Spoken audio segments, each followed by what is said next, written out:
Mari, Bu Sherly. Oke, baik, puji Tuhan. Sampai hari ini saya percaya saudara semua sehat, baik dan diberkati oleh Tuhan. Ya, tentu hari ini kita akan bicara tentang sesuatu yang luar biasa, tentang karakter. Dan memang dalam hidup ini, karakter itu adalah kunci untuk kita bisa sukses atau meraih segala sesuatu yang menjadi bagian kita. Nah, memang bicara karakter ini gak terlepas dari sebuah kerinduan kita, sikap kita untuk menunjukkan ingin mau berubah, mau untuk mendapatkan sesuatu yang lebih baik lagi dari hari kemarin, yang memang menunjukkan tentang siapa diri kita. Nah, oleh karena itu saudara, kita akan baca satu ayat dulu, adalah bagian penting untuk kita bisa melihat bahwa Tuhan mau kita menjadi sesuatu yang berbeda, karena hidup kita adalah untuk memuliakan nama Tuhan. Kita baca dalam kitab Roma pasal 12 ya, 12 ayat yang kedua ya. Mungkin Mas Andi silakan baca. Ya. Roma pasal yang ke-12 ayat yang kedua, sangat jelas Tuhan mengajarkan kita bagaimana kita memiliki kehidupan yang berbeda, karena memang ini yang Tuhan inginkan. Iya. Oke. Roma 12 pasal yang kedua. Janganlah kamu menjadi serupa dengan dunia ini, tetapi berubahlah oleh pembaruan budimu, sehingga kamu dapat membedakan manakah kehendak Allah, apa yang baik, yang berkenan kepada Allah, dan yang sempurna. Yes, oke. Sangat jelas bahwa Alkitab berkata jangan kamu menjadi serupa dengan dunia ini, tapi berubahlah oleh pembaruan budimu, sehingga kamu dapat membedakan mana kehendak Allah, apa yang baik, yang berkenan kepada Allah, dan yang sempurna. Nah, ini adalah satu hal yang paling penting sebenarnya, bahwa yang Tuhan inginkan walaupun kita tinggal dalam dunia, tapi kita tidak hidup dengan cara dunia. Kita hidup dengan apa yang Tuhan mau, berubah oleh pembaruan budi. Budi ini bicara tentang karakter sebenarnya. Jadi bukan soal pikiran kita, tetapi attitude kita, karakter kita yang mau berubah. Dan memang orang yang punya kerinduan mau berubah inilah yang akan membuat dia mengerti. Nah saudara, kalau kita lihat dalam bangsa ini terutama ya, kenapa terjadi banyak krisis saudara ya, krisis ekonomi, krisis kehidupan, krisis segala macam krisis. Tapi kembali lagi, kadang-kadang kita lihat juga anak-anak menghormati orang tua, kadang-kadang banyak persoalan yang terjadi, orang-orang yang tidak melihat kepada sisi apa yang baik. Ini yang membuat akhirnya kita mengerti dan kita tahu bahwa kalau terjadi banyak krisis persoalan dunia ini dalam pikiran kita itu, ini karena apa? Satu aja, ada yang menjadi bagian, yaitu krisis moral. Kalau sampai terjadi krisis moral, ya ini yang membuat akhirnya banyak hal yang kita nggak pernah pikirkan itu terjadi. Ya, anak-anak tidak menghormati orang tua, atau suami dan istri nggak saling menghargai. Dan ini semua oleh karena apa? Moralnya yang nggak terbangun. Nah, di dalam firman Tuhan tadi kita bicara, kenapa sangat penting bagi setiap orang membangun karakter, saudara? Ya. Kenapa? Karena dengan membangun karakter maka kita sedang mengembangkan satu kebiasaan yang membuat kita berbeda sama orang lain. Kenapa? Karena yang pertama, karakter menunjukkan siapa diri kita. Yang kedua, karakter menentukan bagaimana kita melangkah dan mengambil keputusan-keputusan yang kadang-kadang mungkin itu adalah hal yang paling menyulitkan. Tapi karena kita punya karakter yang luar biasa, kita punya kehidupan yang mau belajar untuk mengerti sesuatu, makanya kita bisa mengambil keputusan. Nah saudara, bicara tentang karakter, dalam buku saya mengupas banyak hal bahwa pendidikan karakter dewasa ini sangat diperlukan, baik dari rumah ya maupun sekolah, maupun dimanapun pendidikan kita. Ini paling penting. Kenapa saudara? Karena dimana pendidikan karakter itu adalah satu usaha kesadaran orang untuk membawa dia berbeda dengan orang lain ya. Tadi saya katakan mengapa terjadi banyak krisis ekonomi, politik, sosial budaya, pertahanan, bahkan kesehatan dan keamanan. Itu kenapa? Karena memang tentu ini bicara tentang tadi adanya krisis moral. Kenapa terjadi krisis moral? Karena memang orang-orang tidak mau belajar melihat mana yang baik, mana yang tidak. Dan ini persoalannya. Dengan melihat situasi seperti ini, tentu sebagai anak-anak Tuhan, orang percaya, kita perlu punya satu pemikiran yang berbeda untuk mengerti bahwa satu pemahaman tentang sesuatu yang benar, yang menurut firman Allah itu harus jadi bagian kita. Nah, mari kita belajar untuk melihat apa sih sebenarnya yang dikatakan tentang karakter. Karakter itu bicara tentang pengertiannya adalah memahat, saudara, memahat, mengukir. Jadi hidup kita itu harus setiap hari itu kita harus bisa cross check mana yang baik, mana yang tidak, cara bicara kita, cara memperhatikan sesuatu, bahkan pola pikir kita, apa yang di hati kita itu harus terpancar. Dan ini membuat kita bisa melihat bahwa apakah setiap hari ada perubahan-perubahan yang terjadi, dan orang yang ingin berubah itu dia akan membangun sebuah kebiasaan. Kebiasaan yang baik akan membuat dia punya pola hidup yang berbeda, ya. Jadi saudara, kalau contoh ya, kita paling sering bilang terima kasih karena saudara ya, karena dikasih sesuatu, ya. Contoh benda, ya. Pasti kita akan bilang terima kasih, apalagi kalau ada ulang tahun, ya, dikasih hadiah kita akan bilang terima kasih.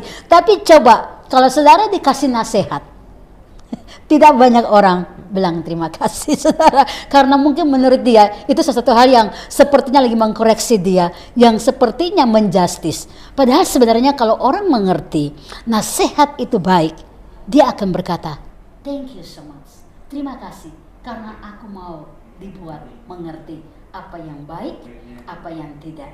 Dan saya percaya bahwa setiap kali kita mengerti sesuatu yang benar, sesuatu yang baik, kita akan memahami tentang kehidupan yang betul-betul berkenan di hadapan Tuhan. Mari kita belajar untuk melihat dan mengerti apa yang menjadi bagian dari kehendak Tuhan kepada kita. Nah, tidak ada rumah yang dibangun tanpa terlebih dahulu membangun fondasinya, saudara. Dan tidak ada keberhasilan yang nyata tanpa terlebih dahulu membangun karakternya. Ini yang paling penting. Jadi mari kita belajar untuk melihat sesuatu yang memang Tuhan mau saudara dan saya belajar untuk mengalami apa yang benar. Ya, jadi apa itu karakter? Tools for marking, alat untuk mengukur. Ya, apa itu karakter? To engrave, untuk mengukir, melukis, memahat. Dan yang ketiga, point stick, poin untuk memancangkan sesuatu. Jadi apa yang Tuhan inginkan, Tuhan rindu saudara dan saya belajar mengerti, memahami apa yang benar menurut kehendak Tuhan dan bukan kehendak kita. Sesuatu yang menjadi bagian dari hidup kita harus berpadanan pada apa yang menjadi kehendak Tuhan. Nah, menurut Kamus Bahasa Indonesia, karakter itu adalah tabiat, watak, atau sifat-sifat kejiwaan, akhlak, atau budi pekerti yang membedakan seseorang dengan yang lain, saudara. Nah, karakter mengukir atau memahat jiwa sedemikian rupa sehingga berbentuk unik, menarik, yang akan membuat kita berbeda dengan orang lain. Nah, ada banyak hal yang sebenarnya kita mesti mengerti bahwa keputusan kita hari ini, bahwa apa yang kita mau supaya kita menjadi sesuatu itu adalah dari hidup kita sendiri.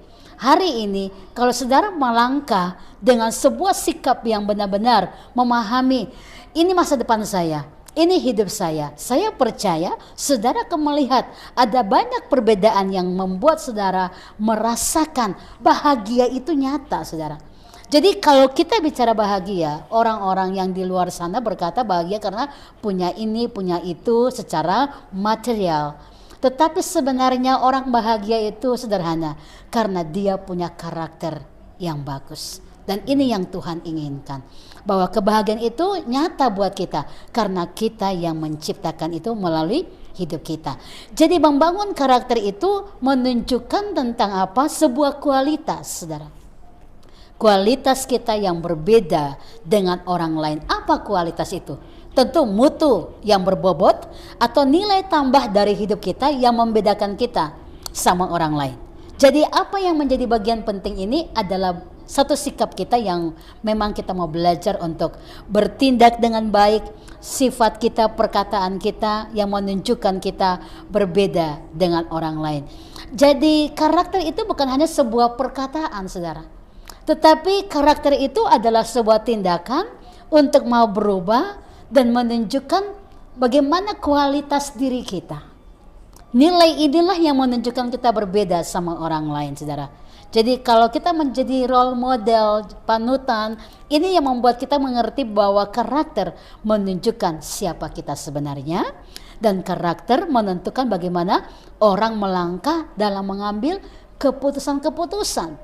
Dan karakter itu sendiri akan menentukan sikap kita, perkataan kita dalam juga memahami atau mengerti orang lain. Jadi kalau bicara karakter sebenarnya sederhana. Hidup kita itu waktu saudara bisa menilai mana yang baik, mana yang tidak, dan membiasakan diri untuk melakukan apa yang baik. Ini berarti kita sudah menunjukkan kita punya hidup yang berkualitas. Dan karakter ini sebenarnya semua orang dari sekarang, contoh ibu-ibu yang sedang juga bersama dengan saya saat ini, dan saat kita membiasakan apa yang di rumah, anak-anak waktu mungkin makan, mereka mengucapkan terima kasih, padahal tanggung jawab kita sebagai seorang ibu, ya, masak dan segala macam. Tetapi kalau anak-anak dibiasakan untuk terima kasih, ibu udah masak buat saya, itu dalam segala sesi apapun dia akan mengerti betapa orang-orang yang bersama dengan dia itu sedang menunjukkan perhatian kepada dia, dan dia wajar atau pantas menunjukkan sikap terima kasih. Dan orang yang menunjukkan sikap terima kasih itu bicara tentang dia bertanggung jawab, saudara, dan dia menghargai orang lain. Kalau di rumah saudara mengajar anak-anak untuk selalu mengucapkan terima kasih, berarti kita sedang membantu mereka juga untuk menghargai diri sendiri dan menghargai orang lain. Ya, satu ketika saya membuat sebuah penilaian, saudara, atau sebuah satu hal yang saya datang ke pom bensin, lalu saya ingin melihat apakah orang-orang yang isi bensin itu ada yang mengucapkan terima kasih kepada petugas-petugas yang mengisi bensin, ya, di kendaraan mereka. Dan tiba-tiba ada 90 orang, tak satu pun, saudara, yang mengucapkan terima kasih. Mereka buka, mereka punya mobil dan segala macam, isi bensin dan pergi kendaraan juga. Tetapi setelah 90 orang, hanya satu orang yang tiba-tiba berkata terima kasih. Dan waktu bilang terima kasih itu, yang terjadi adalah saya mulai datang sama orang itu. Kenapa Bapak bilang terima kasih? Dan dia berkata, ya itu hal yang wajar walaupun saya membayar, tetapi saya merasa ini orang sedang menolong saya. Nah, saudara bayangkan dari 90 hanya satu orang yang bisa bilang terima kasih. Padahal kata-kata itu membuat orang, terima kasih itu membuat orang rendah hati. Terima kasih itu membuat orang bersyukur. Terima kasih itu membuat orang mengerti siapa dirinya dan siapa orang lain. Ini hal yang sederhana yang kita temui. Dan waktu saudara tahu bilang terima kasih, saudara sedang belajar untuk rendah hati, belajar menghargai orang lain, dan belajar bersyukur kepada Tuhan yang punya hidup. Nanti di sesi kedua kita akan bicara kenapa orang susah mengampuni. Ya, kenapa orang masih simpan dendam? Kenapa orang masih sulit untuk menyatakan kasih kepada orang yang menyakiti dia? Nah, ini kenapa? Karena terbiasa dengan tadi, dia susah mengucapkan terima kasih. Kata yang sederhana, tapi kalau kita bisa bilang terima kasih, itu mengajarkan kita rendah hati dan menghargai diri sendiri, juga menghargai Tuhan, menghormati Tuhan. Dengan kata lain, bersyukur. Jadi kita tidak punya nilai untuk membenci orang, sekalipun orang itu mungkin membenci kita, bahkan mungkin menandai kita dengan kata-katanya. Kita akan belajar sesi kedua, apa yang benar-benar membuat kita berbeda sama orang lain. Cuman satu, karena kita tahu berterima kasih kepada Tuhan yang sudah mengampuni kita terlebih dahulu. Makanya kita bisa mengampuni orang yang bersalah kepada kita. Mungkin ini yang saya akan bagikan sebenarnya. Ya. Oke, sangat menarik.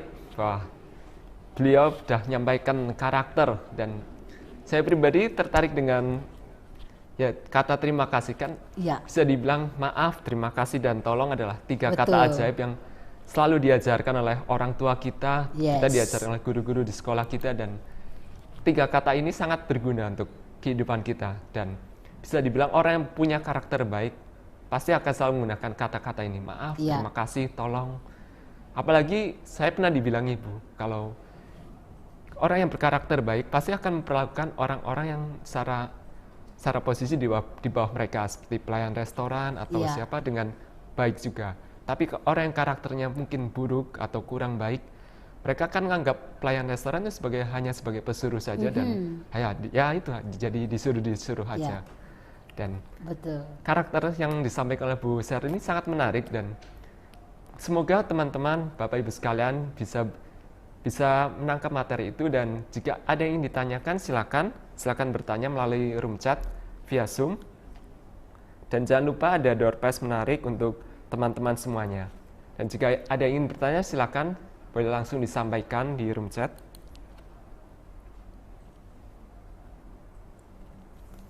Ya, sambil menunggu pertanyaan yang ada, saya ingin bertanya, Bu. Ya, oke.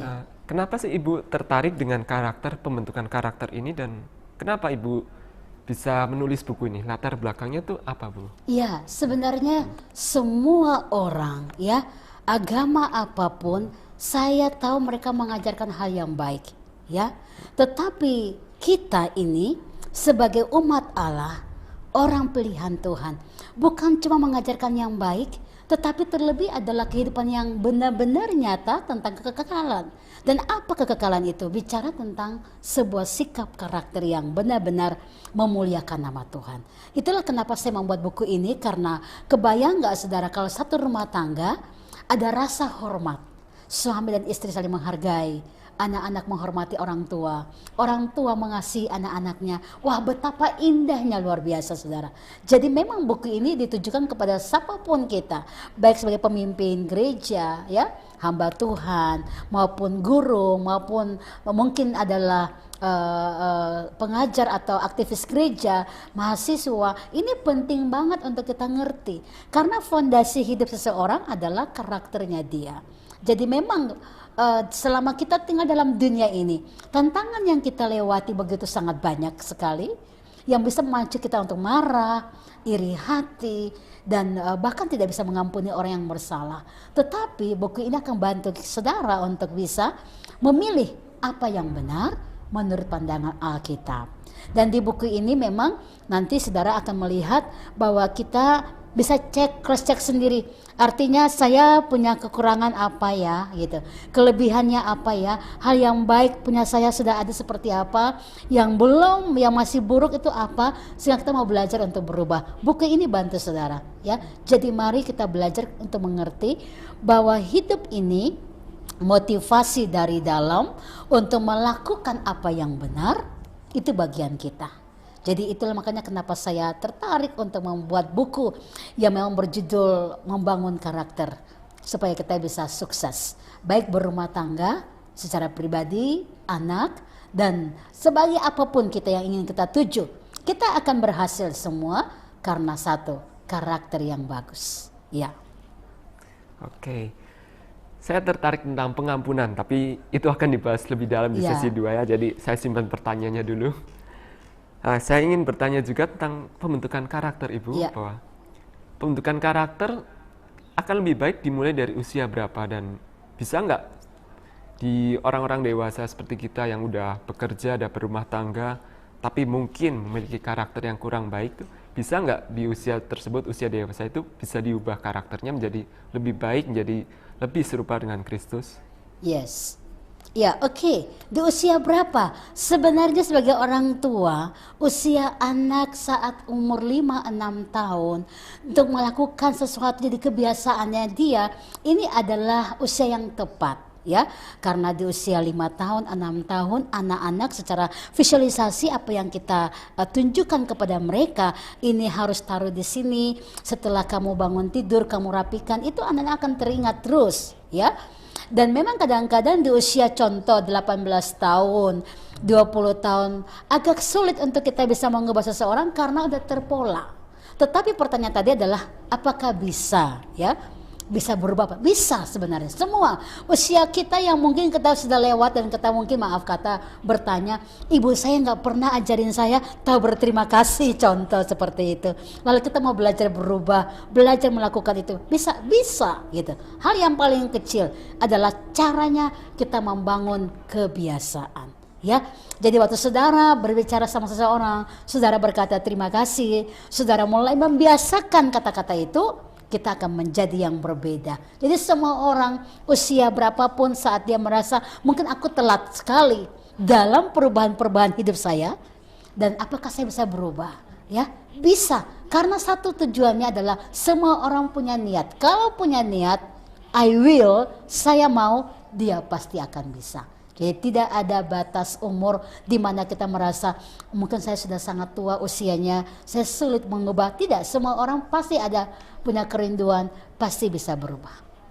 Yes. Ya, demikian untuk sesi pertama, sesi tanya jawabnya. Dan jika Bapak Ibu ada pertanyaan, nanti bisa disampaikan setelah sesi kedua. Kita akan buka pertanyaan-pertanyaan lagi. Shalom, kembali lagi bersama kita di sini. Dan sebelum kita lanjut ke sesi kedua, saya ingin membacakan ada pertanyaan-pertanyaan baru saja masuk. Yang pertama dari Helen dari Kabupaten Alor. Shalom, saya Helen dari Kabupaten Alor, mau bertanya, apa definisi dari sebuah karakter? Bagaimana menghadapi karakter seseorang yang susah sekali dibentuk secara rohani? Dan mengapa lebih mudah membentuk karakter anak-anak dibanding usia yang sudah dewasa? Itu saja dulu, Bu. Oke, baik. Ya, terima kasih pertanyaannya yang bagus dari Alor NTT ya. Oke, apa itu karakter? Karakter itu adalah tabiat, watak, sifat kejiwaan atau akhlak seseorang, saudara. Jadi karakter itu adalah satu proses mengukir atau memahat jiwa sedemikian rupa sehingga berbentuk unik, menarik untuk membedakan kita dengan orang lain. Lalu kenapa sih kalau bangun karakter anak kok kayaknya lebih gampang, lebih mudah daripada membangun karakter orang tua? Memang karena anak itu masih bisa belajar untuk taat ya. Kalau orang tua mungkin mereka punya prinsip saya lebih benar, saya lebih tahu. Dan itu yang mungkin sulit. Tetapi sebenarnya semua orang apakah bisa berubah tadi ya, saya sudah menyinggung, bisa. Ada niat dan semakin kita bawa diri kita semakin dekat sama Tuhan, sama kebenaran firman-Nya, saya percaya kita akhirnya bisa bedakan mana yang baik, mana yang tidak. Seperti Roma 12 ayat yang kedua tadi, sangat jelas menerangkan itu ya. Kalau kita mau berubah ya, berubah pemurnian budimu. Budi itu bicara begini, kita mau belajar untuk lihat apa yang benar, apa yang tidak. Dan kita melakukan itu, maka kita bisa berubah. Jadi orang dewasa sekalipun, dia bisa berubah. Saat kita mau ada kerinduan, pasti bisa berubah. Semua orang bisa berubah. Yang penting adalah apa? Niat hati kita untuk mau berubah. Haleluya. Ya. Bisa satu pertanyaan lagi, Ibu? Yes, ya, oke. Kalian ya. Ya. Dari Agustina Sebua. Ya. Ibu, sejauh mana Ibu melihat keberhasilan terjadi bagi mereka yang sudah mengikuti pendidikan karakter ini di kelas home care Ibu? Oke. Ya, ini Katanya mahasiswa dari murid Ibu ya. Betul, masih home care dan mereka luar biasa karena ibu-ibu yang memang berlatar belakang, ada yang memang sebagai ibu sosial yang berpunya pendidikan atau di dalam tugas-tugas tanggung jawab mereka, tapi mereka ikut kelas home care karakter building. Nah, apa yang menjadi tolak ukur atau penilaiannya seperti apa? Orang yang ikut kelas home care, karena home care ini diadakan selama 3 bulan dan 1 minggu itu hanya 1 kali pertemuan. Dan tema-tema itu luar biasa. Kalau saudara sudah belajar itu, karena dalam mempelajari home care itu kita juga belajar mempraktekannya, karena ada kita bicara tentang the case atau kasus, dan kita tahu bahwa satu kasus-kasus itu bisa membuat kita belajar mengerti apa yang harus kita putuskan. Dan orang yang sudah ikut home care itu harusnya bisa mempraktekkan langsung nilai-nilai dari karakter itu.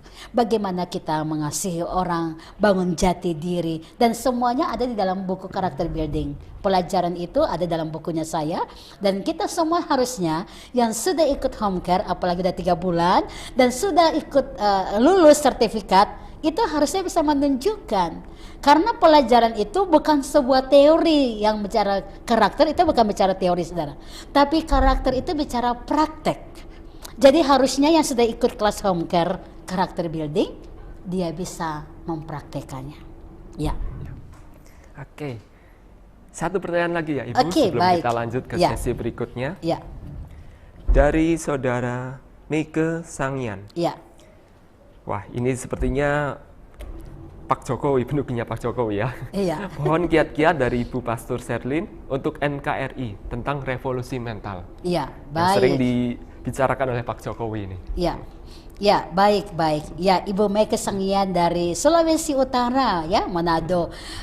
Beliau juga adalah mantan dari orang-orang penting di dalam memang pemerintahan, memang. Nah, memang untuk menyatukan NKRI satu aja kuncinya. Kalau kita saling menghargai, saling menghormati perbedaan, karena perbedaan itu indah sebenarnya. Seperti pelangi, ada warna merah, kuning, hijau, dan waktu itu jadi satu. Betapa indahnya. Jadi NKRI ini kita bersyukur ada di tanah air Indonesia untuk saling menghormati, dan Pancasila mengikat kita menjadi satu. Kalau kita saling menghargai, saling mengutamakan, saling mengucapkan terima kasih, ada penghargaan, saya percaya bangsa ini pasti akan baik-baik saja. Karena bangsa ini ada dan lahir di tengah-tengah orang-orang yang saling menghormati. Dan memang di bangsa ini sangat banyak orang pintar memang. Ya, tapi mungkin kurang yang namanya orang-orang yang punya attitude atau karakter yang baik. Nah, dengan adanya buku karakter Sukses to Character Building ini, umat Tuhan terutama kita, ya, kita belajar menjadi garam dan terang di tengah-tengah situasi yang mungkin tidak menyenangkan. Jadi garam di tengah-tengah hal yang tawar, sepertinya semua keadaan itu buat tawar hati. Tapi gimana kita memberi rasa yang enak? Ya, jadi terang tengah-tengah hal-hal yang sepertinya semuanya dalam kegelapan, tapi kita menerangi semuanya. Dan saya percaya bahwa anak-anak Tuhan menjadi role model bagi bangsa kita. Amin.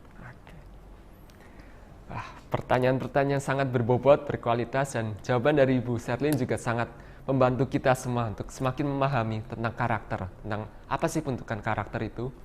Dan pertanyaannya disimpan dulu, kita akan lanjut ke sesi kedua tentang pengampunan yang sudah berkali-kali Bu Sherlyn singgung dan bikin penasaran apa sih kaitan karakter kita dengan pengampunan. Kenapa kok pengampunan itu sangat-sangat penting untuk pembentukan karakter kita. Dan mari saat ini kita bahas sesi kedua tentang pengampunan. Mari Ibu. Ya, baik. Dan ini pelajaran yang luar biasa tentang pengampunan, saudara ya. Karena begini, kembali lagi, orang kalau nggak bisa mengampuni, coba cek di karakternya. Pasti panas hati, pasti ada benci. Dan kalau ada benci itu menimbulkan amarah-amarah yang bisa meledak-meledak. Dan hari ini dan bawa sampai hari esok. Saya ingat satu ayat Alkitab berkata, jika engkau marah, jangan biarkan amarahmu itu belum selesai. Artinya, jika matahari sudah terbenam, harus selesaikan. Rupanya Tuhan tahu kelemahan manusia.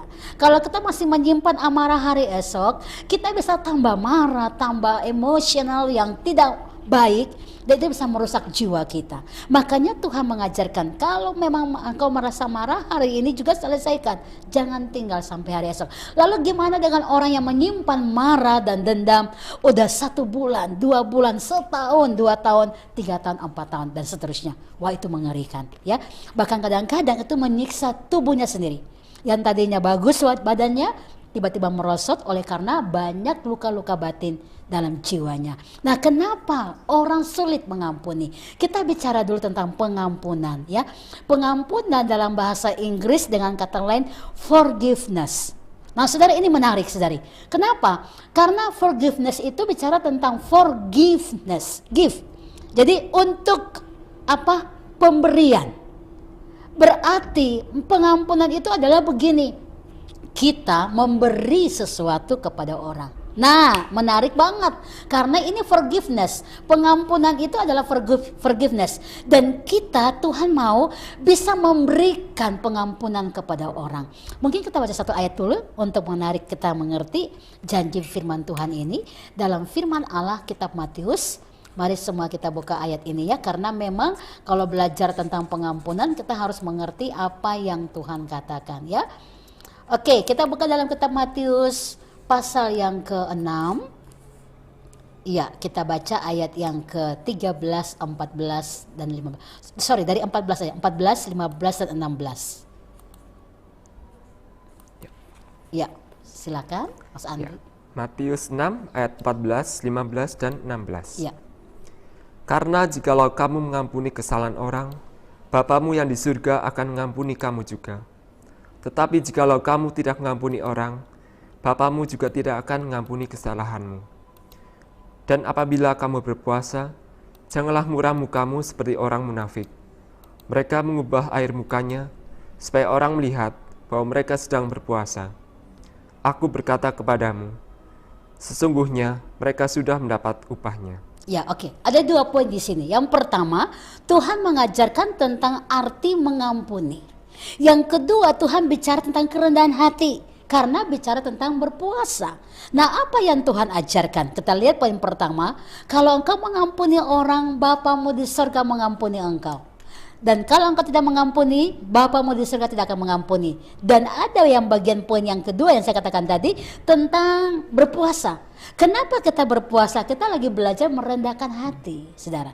Jadi orang yang merendahkan hati akan mengerti ayat ini. Kalau engkau mengampuni, Bapamu akan mengampuni engkau. Pertanyaan saya, kalau 5 tahun saudara melayani Tuhan sebagai worshiper, sebagai seorang yang bawa firman Allah, tapi 5 tahun engkau tidak bisa mengampuni kesalahan orang.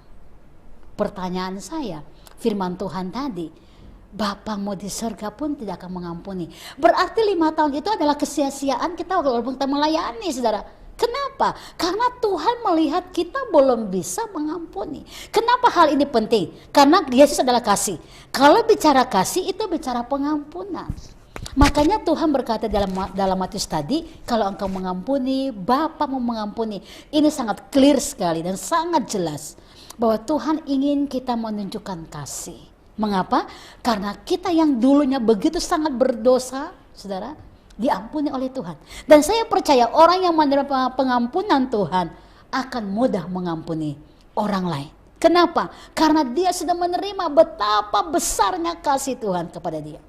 Dia nggak punya alasan untuk membenci orang lain.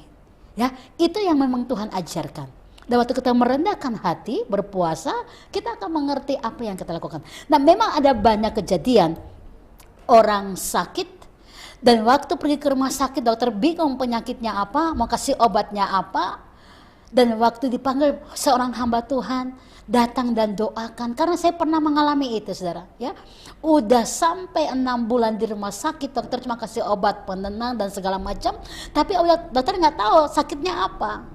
Dan keluarganya nggak mau kalau dia pulang, gitu. Kenapa? Dengan alasan kalau dia pulang dia nggak bisa tenang, ya, nggak bisa tidur dan banyak hal. Nah, setelah didoakan, baru mengerti ada akar kepahitan yang membuat dia semakin lemah, sehingga dokter kasih obat untuk makan dan segala macam, nafsu makan dan segala macam. Tetapi sebenarnya bukan karena penyakit, ya, tapi karena jiwanya yang rusak. Itu melemahkan seluruh anggota tubuhnya. Lalu akhirnya menjadi rentan sekali untuk penyakit-penyakit yang lain akan datang. Sakit mah, darah tinggi, stroke, dan seterusnya. Dan ini sebenarnya satu kebohongan yang iblis taruh. Makanya anak Tuhan, hamba-hamba Allah terutama, kita ini hidup dengan kasih Kristus. Kalau saudara mengasihi Tuhan, saudara akan bisa mengampuni. Dan ingat ini, saudara, pengampunan bukan berarti melupakan. Ada banyak orang berkata, aku sudah lupakan, saya sudah mengampuni, sudah lupakan. Tapi waktu ketemu orangnya, aduh, saya nggak mau ketemu, ini orangnya saya mau pergi. Saudara, berarti saudara belum mengampuni. Karena mengampuni itu bukan melupakan, tapi mengampuni itu melepaskan semua kepahitan, kebencian. Dan ini jiwa yang bisa bikin kita rusak.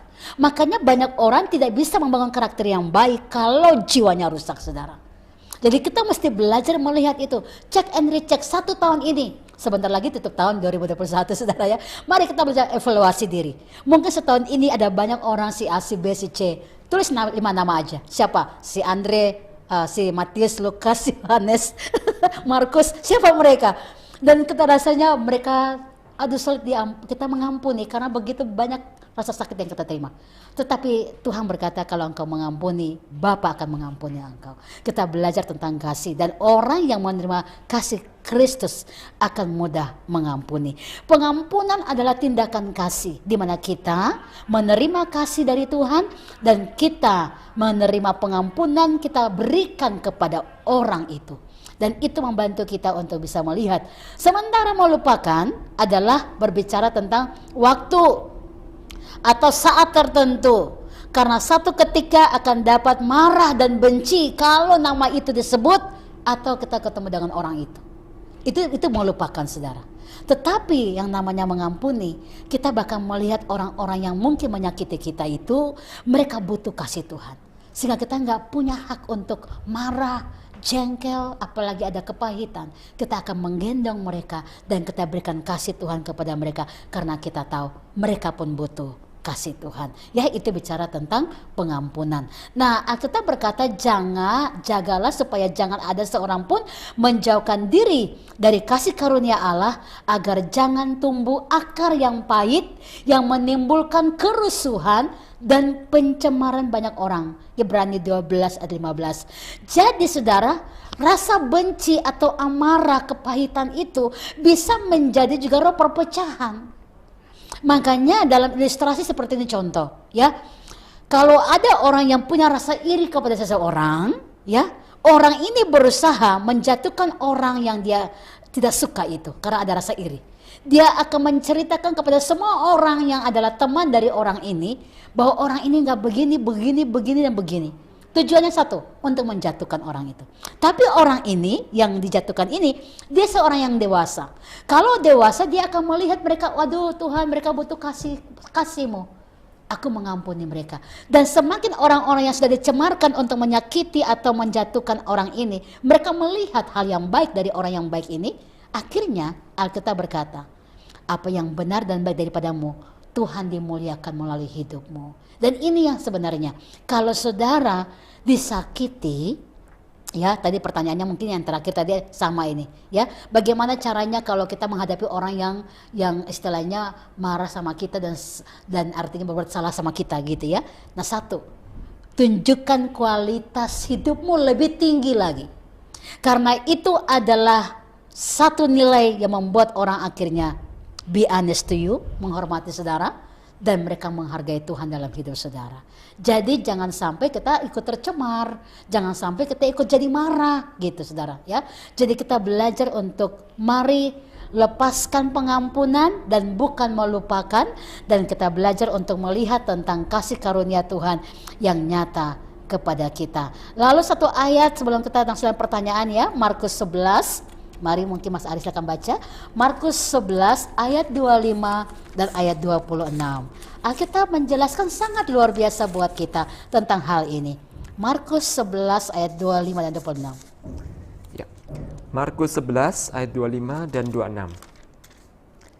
Dan jika kamu berdiri untuk berdoa, ampunilah dahulu sekiranya ada barang sesuatu dalam hatimu terhadap seseorang, supaya juga Bapamu yang di surga mengampuni kesalahan-kesalahanmu.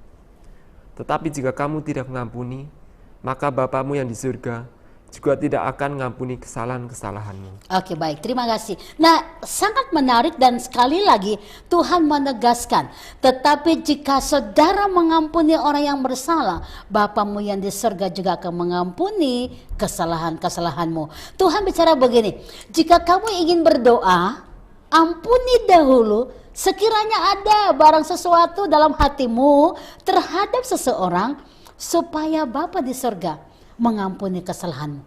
Nah, rupanya begini, ada banyak orang Kristen yang senang berdoa, suka berdoa, tapi berdoanya dengan hati yang belum selesai. Kenapa Tuhan bilang begini? Jika engkau ingin berdiri untuk berdoa, ampuni dahulu. Tuhan lebih peduli tentang karakter saudara. Karena apa yang kita mau doa, Tuhan sudah tahu kerinduan hatimu apa, Tuhan lebih tahu. Tetapi sifat karakter itu adalah, itu keputusan kita saudara. Itu langkah kita. Jadi waktu saudara mengambil langkah untuk sadar, oh ini salah, oh ini enggak benar, ini ada celah buat iblis bisa merusak diri saya akan semakin terpuruk karena kebencian-kebencian yang menggerogoti saya. Kalau saudara sadar itu, dan saudara belajar untuk mengampuni, saya percaya Tuhan merindukan engkau melihat banyak sekali mujizat yang terjadi. Kenapa? Karena doa bicara hubungan dengan Tuhan. Tapi gimana caranya kita bisa punya hubungan dengan Tuhan baik kalau dengan sesama yang terlihat aja kita belum baik, ya? Makanya Tuhan berkata kalau mau berdoa, selesaikan dulu hati saudara.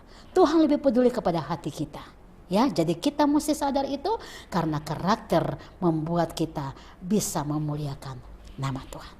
Ya. Semakin dalam pembahasan kita hari ini, sesi 2 tentang pengampunan, dan nyata begitu berefek sekali pengampunan untuk pembentukan karakter kita. Dan apa itu pengampunan? Wah, begitu dalam tadi Bu Sari membahasnya, dan semoga bisa berguna untuk Bapak Ibu sekalian. Nah, saya ingin sedikit sharing, Ibu. Iya.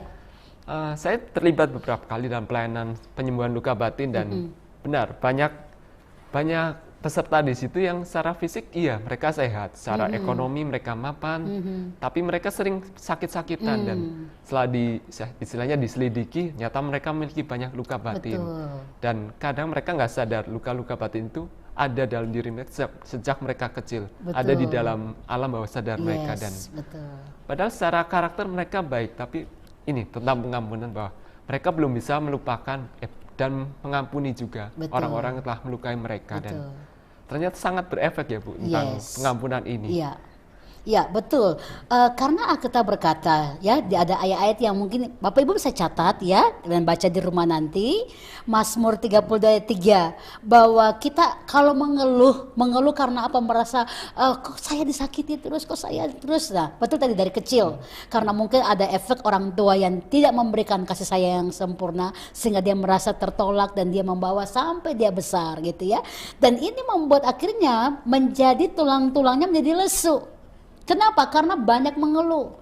Amsal 17 ayat 22, tulang menjadi kering, semangat menjadi patah. Kenapa? Karena tidak ada gairah untuk bisa menikmati hidup. Yang ada adalah dia selalu melihat kepada rasa sakit hati yang dia rasakan. Tulang menjadi busuk karena apa? Ada iri hati. Kemudian di dalam Amsal 14 ayat 30 dan Amsal 15 ayat 17, kasih akan bisa membuat kita menutupi segala kesalahan, tapi kebencian membuat orang bisa menjadi gusar hati. 1 Yohanes 4 ayat 20-21, kasih tidak membenci, saudara ya. Matius 6 ayat 12, kemudian 14-15, doa Bapa kami juga mengajarkan. Makanya kalau kita mengaminkan doa Bapa kami yang di surga, dikuduskan namamu, lalu ada partnya yang dikatakan ampunilah kami, karena kami mengampuni orang yang bersalah. Ini harus jelas, saudara ya. Jadi itu bukan cuma sebuah slogan sekedar kita berbicara lip service, tapi ini indeed banget di dalam kita. Good character. Kita mengampuni orang yang bersalah. Dan memang betul, akhirnya efek kepada fisik kita kalau kita memang menyimpan banyak kepahitan. Makanya saya katakan mengampuni itu nggak sama dengan melupakan, saudara. Mengampuni harus melibatkan jiwa yang sadar dan kasih Bapa yang sempurna yang kita terima itu kita miliki untuk kita kasih buat orang. Berarti kalau ketemu dia, kita akan berkata shalom. Memang hati kita udah sangat clear di situ. Tetapi kalau mau lupakan, kita bahkan bisa lari, nggak mau ketemu orangnya, dan kita bahkan menjadi orang yang tertekan. Dan memang kurang lebih 80% itu alam sadar manusia. Sadarnya dia itu 20%. Makanya kebayang gak? Contoh 5 bulan, 1 tahun, apa yang menjadi sakit hatimu, engkau biarkan alam bawah sadar itu menguasai engkau luar biasa. Makanya kadang-kadang kebawa dalam mimpi ya, saudara tidur dan ada hal-hal yang orang bilang mimpi adalah bunga tidur, betul. Tetapi kebanyakan orang mimpi karena tertekan dalam jiwanya, alam bawah sadarnya. Dan itu membuat dia akhirnya merasa nggak nyaman, gelisah.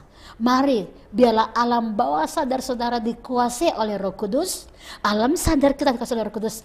Jiwa hidup kita tenang dan penuh dengan damai sejahtera. Haleluya. Silakan Bapak Ibu jika ingin bertanya bisa disampaikan melalui room chat. Nanti Bu Sherin akan menjawabnya. Saya ingin bertanya lagi Bu. Iya, baik. Saya membaca buku ini dan menemukan sebuah ayat dari Amsal 27 ayat 17 sih. Iya. Yang besi menajamkan besi, orang menajamkan sesamanya. Betul.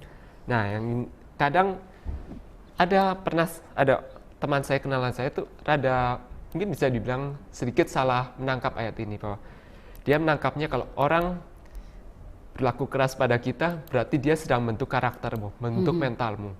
Tapi bisa juga kan tanpa dia sadari bahwa perkataan yang keras itu, perkataan yang kasar itu justru melukai hati orang itu. Betul. Dan akhirnya karakternya akan menjadi rusak dan ada luka batin yang terbentuk oleh kata-kata keras itu. Betul. Nah, Ini gimana Bu, untuk supaya orang-orang bisa memahami bahwa tidak setiap orang menajamkan sesamanya, tapi dengan cara yang baik, dengan cara yang berkenan. Ya, baik, betul.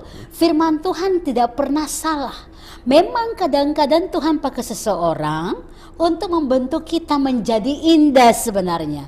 Tapi kalau kita masih belum dewasa rohani, kita akan selalu berpikir orang ini sedang menjatuhkan saya, orang ini sedang melemahkan saya. Dan Tuhan mau kita mengerti, kadang-kadang Tuhan pakai seseorang yang bahkan dekat dengan kita untuk memunculkan apa yang harusnya kita miliki, karakter-karakter yang baik. Nah, tetapi memang benar kalau kita salah ya, cara bicaranya tinggal mikir dulu gitu ya. Kita bicaranya sepertinya sangat tajam dan menyakiti. Nah, ini juga bisa melukai. Makanya perlu kedewasaan dalam menyampaikan sesuatu, terutama teguran. Teguran dan nasihat ini perlu kita benar-benar menyampaikan dengan penuh kesabaran, kelemah lembutan, pengajaran yang baik dalam jiwa. Dan orang-orang yang bisa mengajarkan karena jiwanya baik, saya percaya bisa memberikan efek yang luar biasa atau impartasi roh yang baik kepada orang-orang ini. Tetapi kalau kita hanya sekedar tadi bukan menajamkan untuk kebaikan, tapi tadi benar ya, untuk menjatuhkan, ini bahaya, saling melukai akhirnya. Dan tentu Tuhan gak dimuliakan. Jadi firman Allah itu sebenarnya sangat jelas. Besi menajamkan besi, manusia menajamkan sesama, itu bicara positif sebenarnya. Kalau kita saling membangun, kita yang dibangun ini juga sadar bahwa oh Tuhan terima kasih orang ini. Contoh ya saudara lagi doa pagi ini, Tuhan berikan aku roh kesabaran, contoh ya kan. Tiba-tiba kita dibentuk oleh suami kita, bagi ibu-ibu ya. Suami kita mau pergi kerja tapi dia bilang mana-mana, dan mungkin suaranya do tinggi bukan do rendah. Tapi rupanya kita pun kadang-kadang seperti itu, nggak bisa sabar. Dan Tuhan pakai suami untuk menegur kita. Nah, saya tertarik dengan 1 Petrus pasal yang ketiga ayat 1-2 tentang hal ini. Mari kita baca sebentar.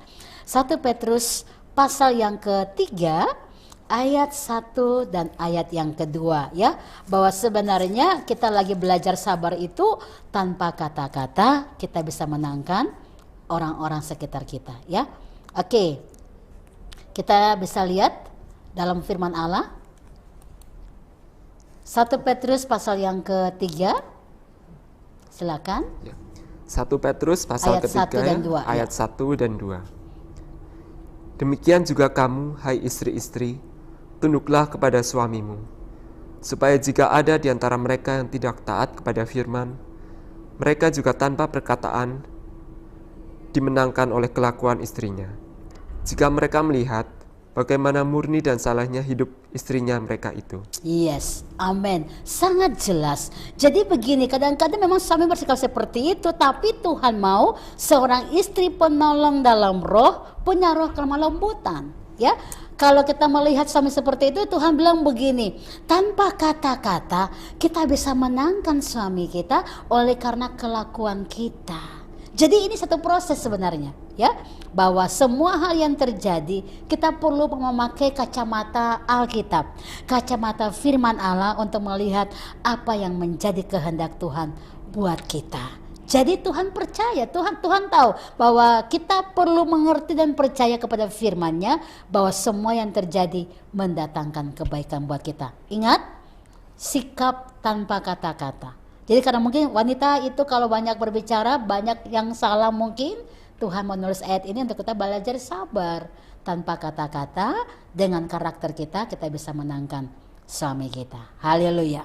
Yes. Ya, ini ada satu pertanyaan Bu, Ya, saya baik. bacakan. Ya. Oh, saya coba sampaikan karena ini cukup panjang. Oke, ya.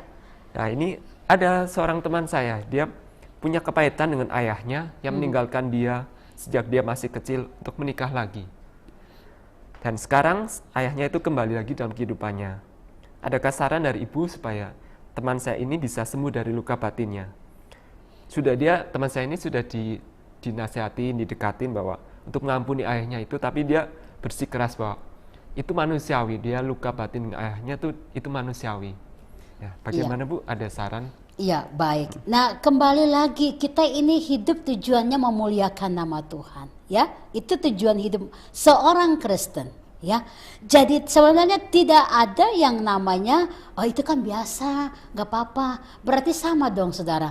Kalau saudara berbuat dosa, saudara apakah akan bilang sama Tuhan, itu kan biasa Tuhan. Ya saya kan manusia, nggak seperti itu. Ya, kalau sangat seperti itu nggak ada orang yang mau taat sama Tuhan. Ya, maka akan ada istilah tomat. Ya, tobat kumat itu nggak benar saudara.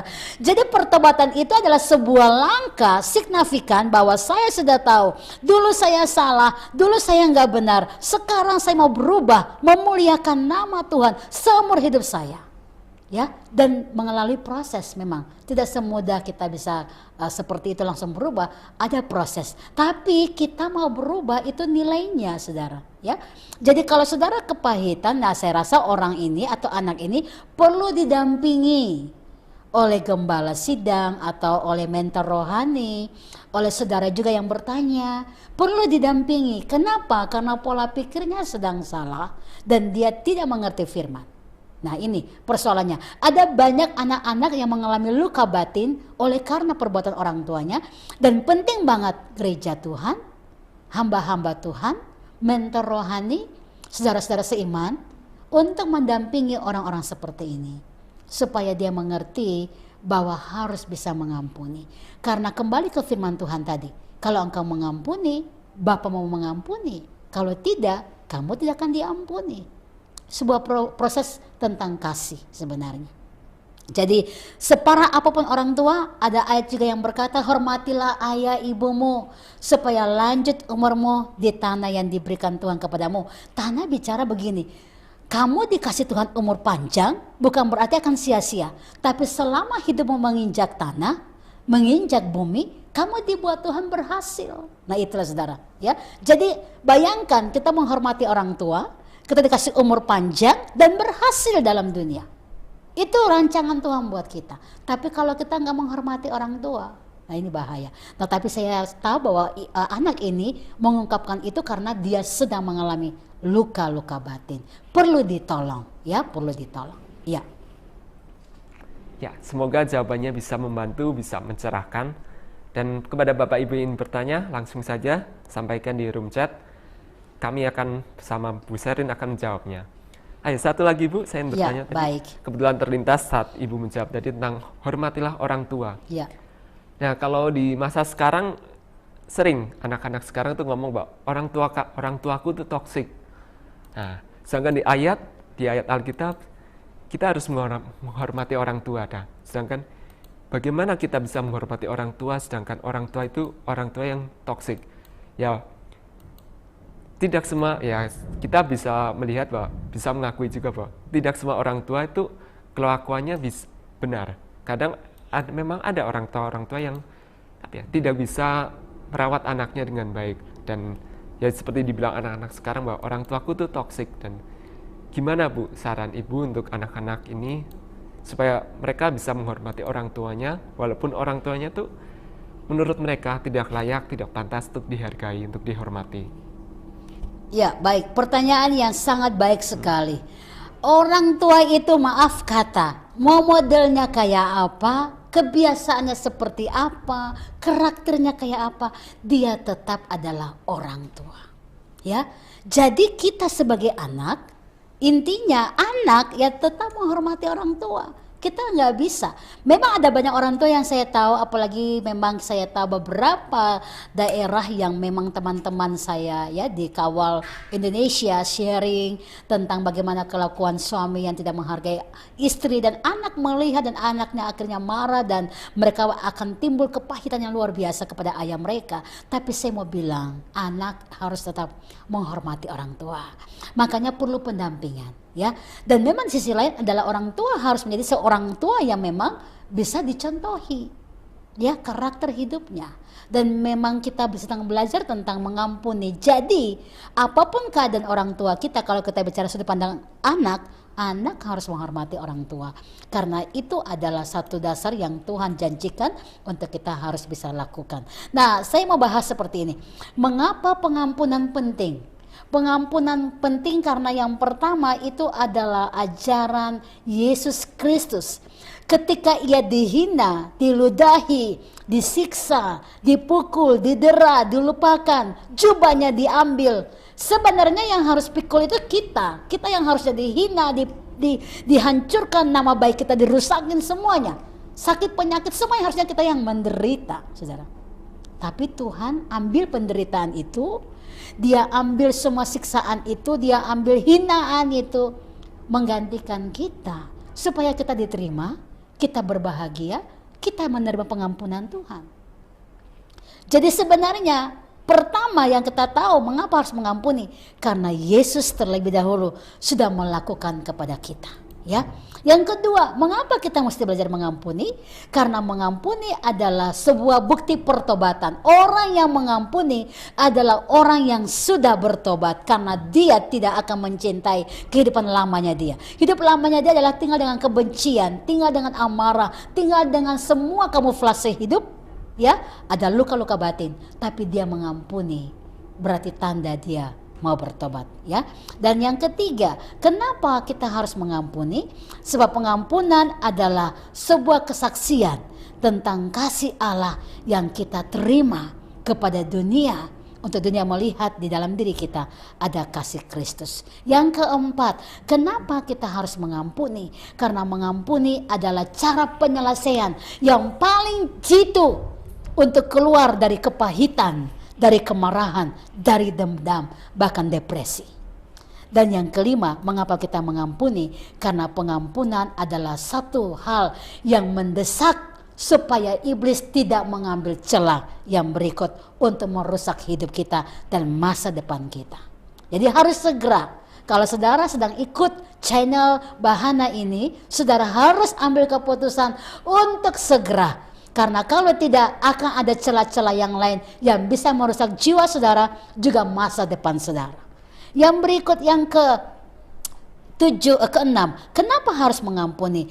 Karena kepahitan kalau dibiarkan akan menghancurkan semua kehidupan yang baik dalam diri saudara.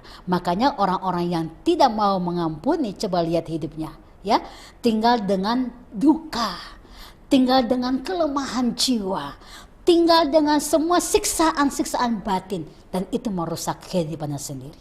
Jadi mari kita mengampuni, karena itu adalah kemenangan sejati buat kita. Haleluya. Ya, jawaban yang sangat-sangat berbobot dari Bu Sherlyn. Dan kepada Bapak Ibu sekalian, jika masih ada yang bertanya, silakan sampaikan saja. Karena jarang-jarang kita membahas begitu dalam tentang pengampunan, tentang karakter ini. Silakan, Bapak Ibu boleh bertanya di room chat. Oh yes, saya ingin coba minta saran dari Ibu, bukan minta saran ya, tapi pandangan Ibu seperti apa, Pak? Mungkin Bapak Ibu juga sudah tahu, saya sendiri baru tahu semalam kejadian yang di Bandung itu, bahwa ada sebuah lembaga keagamaan, tapi pengasuhnya justru malah menodai, melecehkan anak-anak didiknya, anak-anak di bawah umur. Dan itu pasti saya rasa anak-anak itu akan mengalami trauma, luka batin yang sangat mendalam, karena mereka di masa kecilnya sudah begitu dilukai, begitu mengalami perlakuan yang tidak baik dari orang yang seharusnya mereka kagumi, mereka panut, tapi justru orang itu justru menghancurkan hidup mereka. Dan bagaimana, Bu, supaya mereka bisa sembuh dari trauma itu di usia mereka? Ya, memang ini kenyataan di akhir zaman. Ada banyak hal yang kita bahkan sampai kaget kalau kita buka semua media, medsos maupun TV, kita kaget. Kenapa?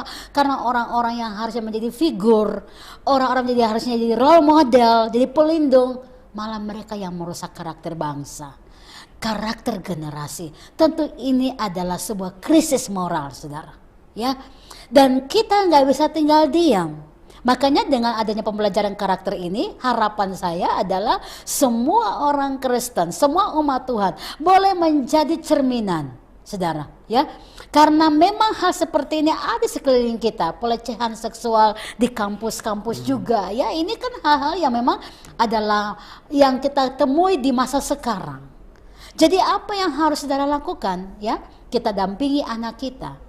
Pertama, kalau kita sebagai orang tua, kita kasih tahu apa tentang kehidupan ini, tentang pemahaman seks dari sekarang juga ini bukan hal yang tabu, tapi harus dibukakan supaya anak-anak bisa mengerti dan menjaga diri mereka sendiri.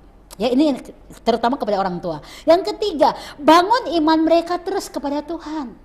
Karena itu adalah dasar yang paling utama untuk anak-anak mengerti apa yang benar dan tidak. Nah, kepada semua lembaga-lembaga yang memang berkaitan untuk mendidik anak-anak, kita harus sadar bahwa kita adalah orang tua bagi mereka. Mereka butuh perlindungan, mereka butuh rasa aman, mereka butuh sesuatu yang merasa bahwa oh, kami punya orang tua yang menjaga kami. Karena mungkin mereka sendiri sudah mengalami banyak penolakan di masa lalu. Karena orang tua yang tidak menghargai mereka atau menjaga mereka, bertanggung jawab dengan mereka. Ada banyak penolakan yang mereka sudah alami. Makanya dalam lembaga-lembaga yang sudah menjadi bagian untuk melindungi generasi bangsa, mari belajar untuk membawa satu karakter yang benar. Menjadi role model dalam perkataan dan perbuatan saudara, dalam iman kita kepada Tuhan.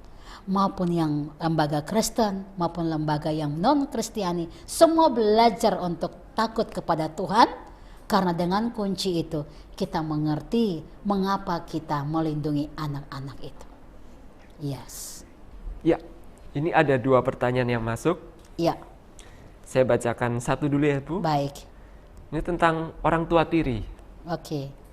Jadi seperti ini, Bu. Ada ayah menikah dengan wanita, dengan ibu tirinya. Dan setelah anak ini dewasa, ibu tiri ini hanya memanfaatkan anak tirinya sehingga membuat si anak menjadi marah dan terluka batinnya. Dan yang seperti tadi ibu jelaskan tentang hormatlah ayah ibumu orang tua, apakah berlaku juga untuk kasus ini, untuk ibu tiri di kasus ini? Ya, baik. Saya mau melihat dan meninjau pertama dari fungsi peran orang tua paling penting. Karena apapun yang Anda putuskan, Anda harus ingat sebab akibat kepada anak-anak Anda. Banyak rumah tangga Kristen yang saya harus tegaskan dalam channel ini. Belajar takut sama Tuhan. Karena keinginan saudara itu bisa menjadi bumerang kepada anak-anak kalau saudara nggak melangkah dan berjalan dengan kehendak Tuhan. Ini penting saudara, ini penting. Karena akhirnya maaf kata ya, contoh tadi kasus ini ya kan, orang tua tiri. Dan anak akhirnya merasa bahwa ada banyak hal yang sepertinya dimanfaatkan dan segala sesuatu, terlebih adalah dia nggak diterima dengan baik, dengan ketulusan. Ada juga penilaian-penilaian tersendiri karena ini mungkin anak tiri, yang lain anak kandung, itu ada banyak penolakan. Jadi banyak sekali complicated dalam persoalan rumah tangga kalau kita tidak mengambil langkah yang sesuai dan dengan berjalan dalam firman Allah. Jadi sebagai orang Kristiani, sebagai umat Tuhan, keluarga Kristen, mari belajar dengarkan firman Allah. Dengarkan hati Tuhan. Kalau saudara merasa ada kedagingan yang muncul, mari cari hadirat Tuhan. Minta hamba-hamba Tuhan menuntun saudara, supaya setiap langkah saudara itu tidak melukai banyak orang, termasuk melukai diri sendiri. Itu jangan sampai terjadi. Jadi mari semua, dan ini tugas kita sebenarnya, ya, saudara yang ikut dalam channel Bahana ini tugas kita. Mulai dari sekarang kita bertanggung jawab untuk keluarga-keluarga kita dalam membangun karakter yang baik, yang takut akan Tuhan. Ini paling penting. Kenapa saudara? Karena saat anak terluka, bukan cuma dia, saat dia menikah nanti, luka itu dia akan bawa kepada keturunannya dan seterusnya dan seterusnya. Kenapa? Karena ini dalam lingkaran kegelapan, ya. Jadi kita mesti mengerti. Dan efek dari roh perjinahan, karena tadi ya berbicara tentang ada tiri, ayah tiri atau ibu tiri sehingga anak ini pun mengalami sesuatu. Ini kan bicara bahwa terakhir akhirnya dapat karena apa? Ada roh perjinahan. Roh perjinahan itu bisa melahirkan apa, saudara? Roh kebodohan. Kenapa orang ini jadi bodoh? Karena dia mengingini. Nah, dan akhirnya ada roh yang lain berontak. Makanya anak-anak itu bisa berontak. Kenapa? Karena mereka tidak mendapatkan sesuatu yang tulus dari kasih.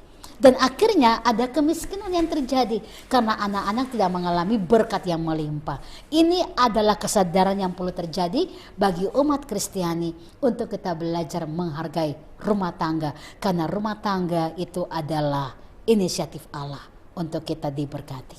Haleluya. Ya, kita ke pertanyaan berikutnya, Bu. Oke, baik. Dari Runia di Medan. Apakah orang yang suka marah-marah dan berpikir negatif dengan orang lain, kata-kata kasar, bisa akibat luka batin masa lalu yang belum diselesaikan, dan apa tindakan untuk pemulihan itu? Ya, baik, pertanyaan yang luar biasa. Terima kasih Ibu Rumia. Ya, beliau adalah seorang guru dan pasti melewati banyak hal-hal yang terjadi dalam proses mengajar dan bertemu dengan orang-orang tua. Nah, memang kebanyakan, saya nggak bilang semua, tapi kebanyakan orang itu sering meledak-meledak dalam cara ngomong, kemudian emosional yang tak terkontrol. Ini kebanyakan itu karena apa? Memang masa lalunya. Ya, ada hal-hal yang memang terjadi di masa lalu yang akhirnya mendemonstrasikan muncul di setiap kali dia ada dengan semua orang. Ya, itu kebanyakannya, tidak semua, tapi kebanyakan. Nah, yang sebagiannya mungkin karena memang itu adalah modelnya dia atau udah tabiatnya dia yang perlu diubah juga, ya.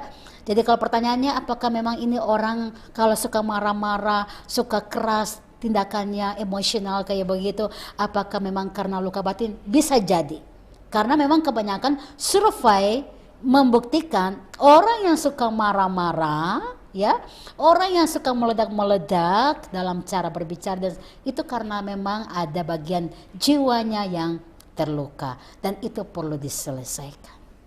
Ya, ada pertanyaan tapi ini mirip-mirip dengan yang sudah Ibu jawab. Okay. Apakah seseorang yang pembawaannya tidak ramah, cara bicaranya ketus, bisa jadi orang tersebut memiliki luka batin? Mirip dengan pertanyaan sebelumnya itu. Ya. Oke, baik, pertanyaan yang bagus. Ya, memang begini juga. Harus kita tahu juga bagian-bagian timur termasuk saya kalau berbicara itu ya kan memang belak-belakan ya, tapi beda. Tegas dan keras itu beda antara langit dan bumi. Kalau tegas banyak unsur disiplin, tegas banyak unsur positifnya, intinya begitu. Tapi kalau keras, nah ini yang kita bahas. Mungkin betul ada masa lalunya, ya di masa lalunya yang terbangkitkan sehingga itu menjadi bagian yang tercetus karena ada amarah-amarah yang dia simpan. Lalu luka-luka yang dia nggak bisa ungkapkan, dia pendam dan akhirnya saat itu muncul, itu keluar semua, meledak, saudara. Nah, ini mengerikan sekali. Makanya memang kita perlu belajar mawas diri dalam bangun firman Allah setiap hari, merenungkan, ya, berdoa, minta Roh Kudus pimpin supaya kita bisa mengerti apa yang baik, apa yang tidak. Minta Roh Kudus. Roh Kudus penolong yang sangat ajaib. Harus berdoa dan orang-orang seperti ini memang perlu dibantu untuk pemulihan jiwa. Jadi ibu-ibu, bapak-bapak yang ikut program ini, kita mungkin Tuhan sedang pilih menjadi orang-orang yang membantu dalam pemulihan jiwa. Mari berikan hati saudara kepada mereka yang membutuhkan satu pemulihan jiwa. Haleluya. Ya, ada pertanyaan lagi Ibu. Ya. Jika ada orang yang sudah usianya dewasa, Ya. tapi sering ngambek, ya kalau bahasa Jawanya mutungan, itu masalah karakter atau bukan? Mungkin pertanyaannya luar biasa ya. Orang-orang yang sering mudi, mutungan. Iya, memang ya itu juga bisa jadi karena memang persoalan-persoalan yang memang jadi habit di rumah itu. Kadang-kadang begitu. Kenapa? Karena mungkin suami istri cara bicaranya begitu gitu ya. Bahkan bukan panggil nama, panggilnya woi. Woi. Namanya diganti dengan woi gitu. Anak akhirnya melihat, mendengar dan itu akhirnya dia melakukan hal yang sama. Ini kan pola, Saudara. Makanya karakter itu yang baik bicara tentang apa? Pola atau kebiasaan yang baru atau yang bagus dibangun akan menjadi habitnya kita. Cara berbicara, mulai dengan cara berbicara. Coba kalau biasanya kita bicara dengan do tinggi, teriak-teriak do re mi fa sol la si do gitu. Sekarang bicaranya do, halo, apa kabar? Belajar rendah hati, belajar sabar, tenang. Nggak akan sulit kok. Semua kita bisa mengalami perubahan-perubahan yang signifikan karena membangun sebuah kebiasaan. Jadi bisa jadi itu karena habit yang memang dibangun dalam rumah itu. Tetapi apa yang benar dan tidak sebenarnya kembali lagi Kita belajar untuk bicara lemah lembut, bicara tentang, bukan berarti kita jadi orang yang lembek ya, enggak. Tapi tadi saya sudah kasih perbedaan. Tegas dan keras, ini tentu perbedaan yang sangat jauh. Kita mungkin akan ambil sikap tegas, karena tegas itu bicara tentang disiplin dan orang yang punya komitmen. Jika ia berkata iya, tidak berkata tidak, ya itu satu ketegasan, ya. Tapi kalau keras itu bicara tentang mungkin tabiat-tabiat yang memang perlu diubah, kebiasaan yang perlu diubah dalam rumah itu sendiri, ya. Ya. Ada pertanyaan lagi yang masuk. Ya. Ini mulai panas kelihatannya, tanyanya di akhir-akhir. Ya. Dari Lucia, Shalom Pastor Sherlyn, seringkali saya melihat kemunafikan dalam hal pengampunan. Kalau ketemu kelihatan baik-baik saja dengan mengucapkan kata yang baik. Kalau di belakang orang seperti musuh dalam selimut, padahal memahami firman Tuhan dengan baik. Bagaimana menurut Pastor Sherlyn menghadapi orang seperti ini? Ya, baik. Nah, oke, Ibu Lucia di Banjarmasin ya, Kalimantan Selatan. Memang ada banyak orang yang memang seperti itu. Ya, banyak sekali, apalagi sebuah perusahaan, tempat kerja kita. Halo, apa kabar Ibu Lucia? Senyum, baik. Tapi kita tahu ini hati orang ini nggak tulus. Kebanyakan begitu. Nah, saya ingin ngomong ke kita. Kalau kita melihat banyak orang seperti itu, kita yang dewasa, buktikan kita punya itu butuh proses, butuh waktu. Itu yang pertama, ya. Pengampunan nggak langsung jadi. Hari ini mengampuni, besok aman saja, nggak bisa. Pasti butuh waktu. Butuh waktu dan butuh proses. Paling lama kapan? 1 bulan itu paling tidak orang-orang bisa mengalami satu pemulihan dalam jiwanya, ya. Nah, bagaimana cara prosesnya terjadi? Memang tergantung juga. Kalau orang yang mau belajar sungguh-sungguh ada niat mengampuni, dia pasti akan dengan cepat bisa mengampuni. Dan yang kedua, orang itu adalah yang memiliki kedewasaan spiritual, itu pun akan cepat bisa mengampuni. Tetapi kalau orang itu masih lambat dalam pola pikir, lambat di dalam segala langkah-langkahnya dia pun akan lama dalam mengampuni. Jadi kalau bicara tentang waktu, bicara tentang situasi, memang semuanya terproses. Untuk siapa orang-orang yang melakukannya juga semuanya tergantung. Kalau kita dewasa, kita pasti bisa dengan cepat bisa mengampuni. Tapi kalau kita belum dewasa, kita akan lambat sekali bisa mengampuni. Jadi mari hari ini semua kita belajar mengampuni dengan sukacita. Kenapa? Karena kita sudah diampuni oleh Tuhan terlebih dahulu. Ya. Mohon maaf sebelumnya, kayaknya di room chat ini banyak kendala jaringan ya. Mungkin di sini dan di tempat Bapak Ibu sekalian sinyalnya tidak stabil. Tapi nggak apa-apa, kita lanjut saja. Dan di room chat sudah tersedia daftar hadir, silakan Bapak Ibu untuk mengisi daftar hadir yang tersedia. Nanti langsung saja mengisi di link yang sudah tersedia, yang sudah di-share berikut. Dan mungkin apa ya Bu, tentang apa ya, begitu banyak hal yang sebenarnya pasti Bapak ingin ditanyakan, tapi mungkin terkendala oleh jaringan tadi. Dan iya. Mungkin gimana sih tips untuk dari Ibu untuk kita semuanya, khususnya untuk saya sendiri, untuk saya orang muda, untuk orang yang dewasa muda, bahwa gimana sih kita bisa membentuk kembali ke karakter, bahwa karakterku ini, karakter kita semua ini bisa berguna, nggak sekedar karakter baik, tapi karakter yang berguna, untuk bermanfaat untuk sesama tuh. Iya. Baik, jadi sebenarnya semua orang yang punya kerinduan dan sungguh-sungguh mau berubah pasti akan bisa melakukannya.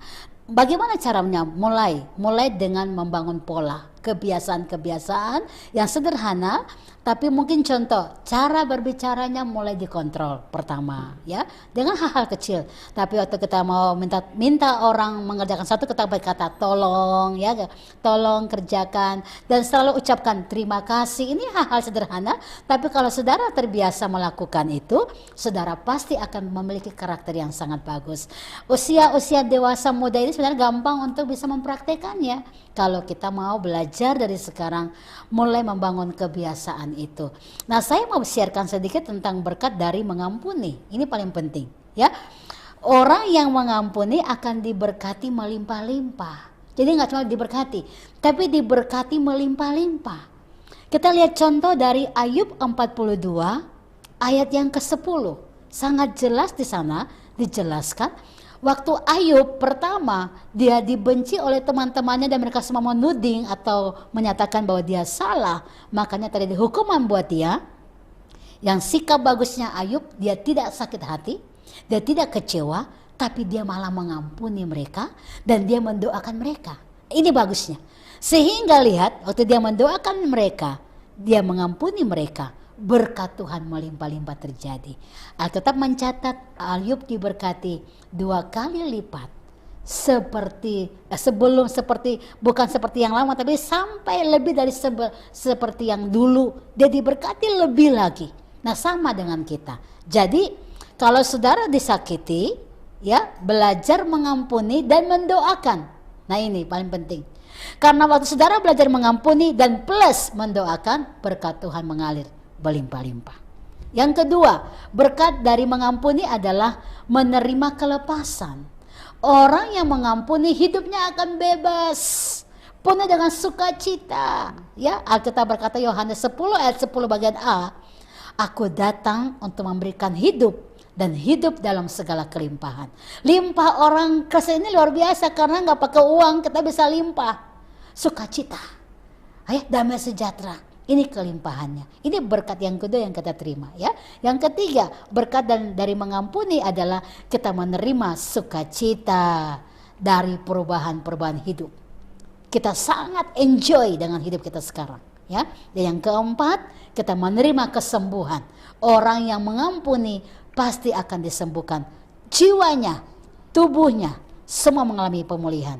Dan yang kelima, berkat dari mengampuni adalah kita menerima satu penerimaan yang sangat spesial, bahwa kita adalah milik Tuhan selama-lamanya. Ini dahsyat sekali. Jadi kalau saudara mau menerima berkat-berkat ini, belajar ya mengampuni dan mendoakan. Yang kedua adalah terimalah sebuah berkat kelepasan karena engkau belajar mengampuni. Yang ketiga, terimalah berkat sukacita yang tak akan pernah diambil daripada engkau. Dan yang keempat, terimalah kesembuhan total dalam jiwa dan tubuhmu. Dan yang kelima, terimalah berkat khusus di mana engkau diterima sebagai milik kepunyaan Tuhan yang spesial. Haleluya. Ya. Ada satu pertanyaan lagi, Ibu, dari Arni Leo. Bagaimana menghadapi orang yang pendendam, egois, kalau diberitahu sesuatu untuk kebaikannya, dia selalu merasa sok tahu, seolah-olah apa yang mau kita sampaikan, dia sudah lebih tahu segalanya. Terima kasih. Oke, mungkin jawaban yang sama yang saya mau bagikan seperti yang sudah tadi bersama pertanyaannya. Mulai lihat kepada kita. Memang orang-orang seperti ini kita temui sekeliling kita begitu banyak, gitu ya. Mereka susah dan menerima apa yang dinasihat kita, bahkan mereka akan menyalahkan kita. Tetapi saya perkatakan dan saya aminkan, kalau saudara menunjukkan sikap dewasa, saudara akan melihat bagaimana Tuhan menggerakkan hidup saudara menjadi berkat kepada mereka. Jadi ke kita ini kalau mengalami banyak orang yang kita kasih tahu nggak mau terima, kita tetap tunjukkan satu, kesabaran kita, ya. Yang kedua, kualitas karakter kita. Itu aja yang kalau kita lakukan, kita pasti akan lihat mereka akhirnya melihat yang baik dari kita dan memuliakan Allah Bapa di sorga. Yes. Ya, demikian jawaban dari Bu Sherlyn, semoga berguna untuk yang bertanya tadi. Dan mari Bapak Ibu untuk mengisi daftar hadir yang sudah di-share di room chat, karena yang mengisi daftar hadir itu untuk keperluan e-sertifikat untuk acara webinar ini. Silakan Bapak Ibu mengisi daftar hadirnya, jangan lupa. Ya, mungkin masih ada yang ingin bertanya, silakan bisa langsung disampaikan. Kita masih ada sedikit waktu sebelum kita closing untuk kita tutup acara webinar hari ini. Dan jangan lupa ada door prize 2 buku ini, Success Character Building. Untuk pertanyaan-pertanyaan, 2 pertanyaan yang paling menarik yang nanti akan mendapatkan hadiah ini secara free. Ya, sekalian dipromokan saja Ibu bukunya. Iya. Buat yang tertarik membeli buku ini silakan. Ini ada diskon spesial 30%. Harganya ini 66.000. Silakan.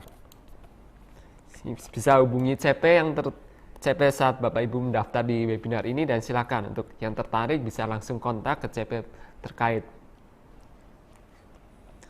Ya, sambil menunggu ada yang bertanya, mungkin ada yang ingin Ibu Sardin sampaikan lagi tentang gimana ya, tentang karakter ini, tentang pengampunan.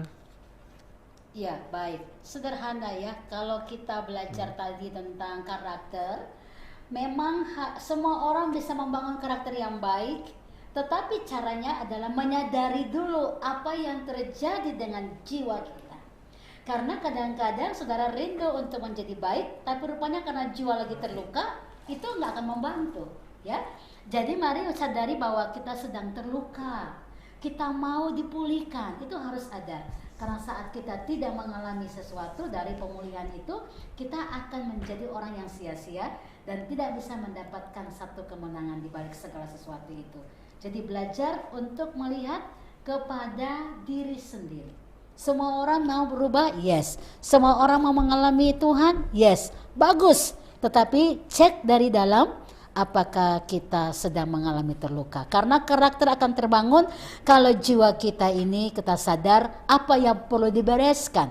Kalau terluka, kita penuhi diri kita dengan buah-buah roh tentang kasih Tuhan, supaya kita bisa membangun karakter yang baik. Ini yang paling penting untuk saudara dan saya bangun, karena akan mudah banget bangun karakter kalau jiwa kita sudah sembuh. Ya, itu akan menjadi pola hidup kita yang luar biasa. Dan berusahalah, ada usaha membangun karakter. Yes, ada usaha. Berusahalah untuk buang sesuatu yang tidak berkenan. Ya, harus dibuang. Dan yang ketiga, harus punya satu sikap disiplin. Karena dengan disiplin akhirnya kita bisa melihat bahwa kita bersungguh-sungguh untuk mengubah karakter kita. Haleluya. Iya. Ada satu pertanyaan lagi, mungkin ini pertanyaan terakhir ya Bu. Iya. Dari Merlin di Kalbar. Bagaimanakah seharusnya sikap kita terhadap orang sulit mengampuni kita? Padahal kita sudah meminta maaf berulang-ulang dan berusaha menunjukkan sikap bersahabat, tapi tidak direspon. Ya, kalau ini kebalikannya, bahwa orang itu yang tidak, kayaknya susah untuk mengampuni kita. Ya, oke. Ya, pertanyaan yang bagus dan juga ada sekeliling kita. Nah, memang berarti orang ini membutuhkan pertolongan Tuhan melalui hamba-hamba Tuhan, ya, mentor rohani, teman-teman sahabat seiman. Dia butuh ditolong, ya, dia butuh ditolong. Tetapi saya mau tegaskan kembali, apa yang benar, apa yang baik yang ada di kita, ya, kualitas karakter itu kita pertahankan, ya, karena kita tidak bisa melarang orang berbicara apa yang baik atau tidak. Kita juga nggak bisa tunjukkan sama orang bahwa kita sudah berubah, nggak bisa. Tetapi dengan otomatis karakter kita yang berkualitas itu akan menjadi role model bagi semua orang. Jadi hadapilah semua hal apapun dengan senyum, dengan penuh kasih, dan tunjukkan kualitas karakter kita, sehingga mereka melihat yang baik daripada kita, dan kembali lagi Tuhan dimuliakan. Amin. Haleluya. Amin. Wah, peserta hari ini sangat-sangat bersemangat rupanya. Banyak pertanyaan-pertanyaan yang langsung menjurus, langsung to the point. Dan semoga pertanyaan dan jawaban dari Ibu Sar ini bisa membantu semuanya, Bapak Ibu sekalian, supaya karakter-karakter kita bisa semakin ditumbuhkan, bisa semakin serupa dengan Kristus. Oh ya, dan nanti untuk pemenang Door Prize akan dihubungi oleh panitia, oleh tim. Dan silakan jika ingin, Bu Sardin juga punya acara, punya program ya tadi, apa namanya Bu tadi? Pelatihan itu ya. Jadi silakan bisa Bapak Ibu yang ingin tertarik bisa mengikuti secara pelatihan itu oleh Bu Sardin. Dan sekarang mungkin ada closing statement dari Ibu Sardin. Ya, baik. Ya. Jadi Bapak Ibu yang hadir hari ini, semua orang bisa berubah. Yes. Tadi kalau dia ada niat hati dan dia mengerti siapa dirinya di hadapan Tuhan, saya percaya dia akan mau menjadi seseorang yang menjadi berkat bagi banyak orang. Ya, jadi lakukan apa yang benar menurut firman Allah dan bangunlah kebiasaan-kebiasaan yang bagus dari rumah hal-hal kecil. Tadi ya, tahu berterima kasih, itu paling sangat membantu. Kata yang sederhana yang mungkin juga sudah langka gitu ya. Tetapi kalau saudara belajar dari situ, saudara akan melahirkan kerendahan hati dan juga menunjukkan kedewasaan diri saudara kepada banyak orang. Mulai dari kapan bangun karakter? Saat saudara dengar dalam pelajaran ini di channel Bahana ini, saudara ambil langkah, saya percaya hari ini, hari esok, dan seterusnya, hidup saudara semakin baik, dan akhirnya saudara menjadi berkat bagi banyak orang. Haleluya. Ya. Terima kasih untuk Bu Sherlyn untuk materi hari ini yang sangat-sangat powerful sekali, dan semoga bisa berguna untuk kita semua, untuk pembentukan karakter, untuk hidup kita terutama. Dan semoga kita bisa semakin belajar mengampuni jika saat ini kita masih memiliki masalah, masih memiliki luka batin di hati kita tentang masa lalu kita. Semoga dengan materi yang disampaikan Bu Sherlyn, kita bisa belajar mengampuni dan memaafkan orang-orang yang mungkin melukai hati kita. Dan sebelum kita tutup dengan doa yang akan dipimpin oleh Bu Sherlyn. Saya ingin mengajak Bapak Ibu untuk bisa follow, subscribe, like, dan di channel Bahana Channel, di YouTube Bahana Channel maksudnya. Silakan like dan subscribe, karena di situ akan banyak acara-acara yang menarik untuk perkembangan rohani kita, untuk karakter kita. Silakan Bapak Ibu di follow dan ikuti apa saja video-video, apa saja acara, webinar yang akan ditampilkan di Bahana Channel. Dan saat ini kita ingin akhiri. Kita ucapkan terima kasih untuk Bu Sherlyn, terima kasih banyak untuk masukannya, untuk bukunya yang sangat berkarakter sekali, sesuai judulnya Bu, untuk pembentukan karakter kita.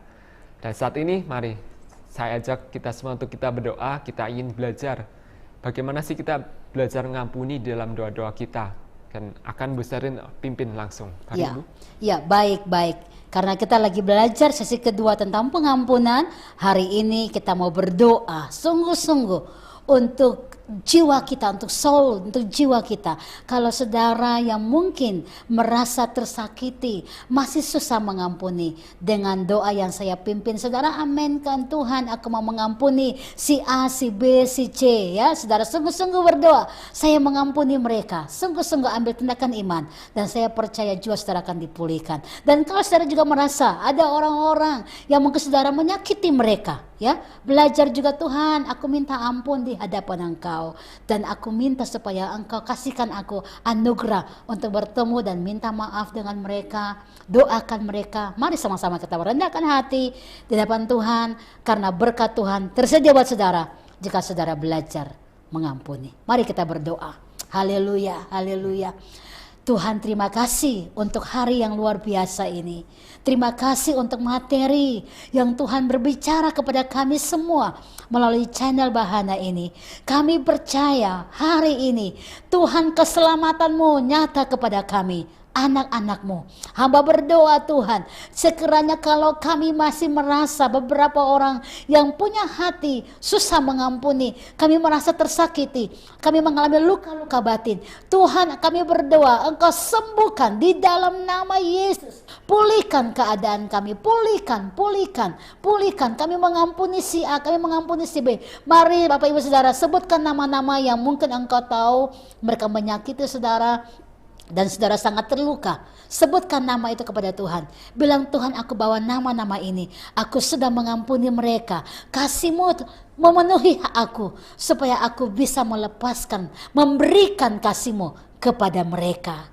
Tuhan, hamba berdoa saat mereka menyebutkan nama-nama ini, Engkau datang dengan kasih-Mu, penuhilah ruang-ruang hati dari Bapak Ibu yang sedang berdoa kepada mereka yang menyakiti hati-hati dari Bapak Ibu yang ikut dalam channel Bahana ini.